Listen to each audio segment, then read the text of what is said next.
అలేఖ్య చిట్టి పికిల్స్, రమ్య మోక్ష.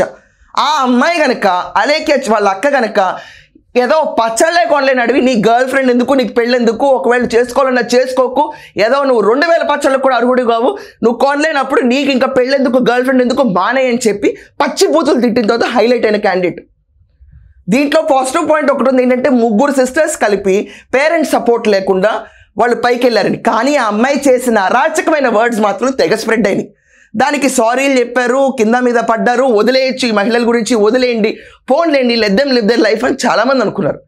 అక్కడితో ఒక గేమ్ ఎండ్ అయిపోయింది. కానీ ఇలా బూతులు తిట్టి ఇలా జనాలు నేర్పించుకున్న తర్వాత హైలైట్ అయిన ఈ అలేఖ్య చిట్టి పిక్కల్స్ నుంచి వచ్చిన రమ్య మోక్షని బిగ్ బాస్ వైల్డ్ ఎంట్రీయా?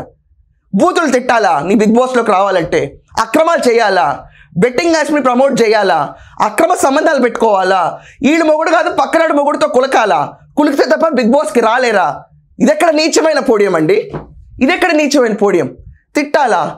తిట్టకపోతే రానిరా?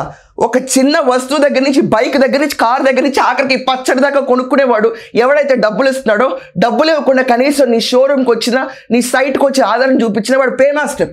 వాడికి మర్యాద ఇవ్వాలంటే నేను ఇంగిత జ్ఞానం లేని ఇలాంటి మోకలందరినీ తీసుకెళ్ళి బిగ్ బాస్లో కూర్చోబెడతారా? వీళ్ళు హైలైట్ అయిన పాయింట్స్ అని నెగిటివ్ పాయింట్స్లో హైలైట్ అయితే వీళ్ళని తీసుకెళ్ళి లోపల కూర్చోబెడతారా?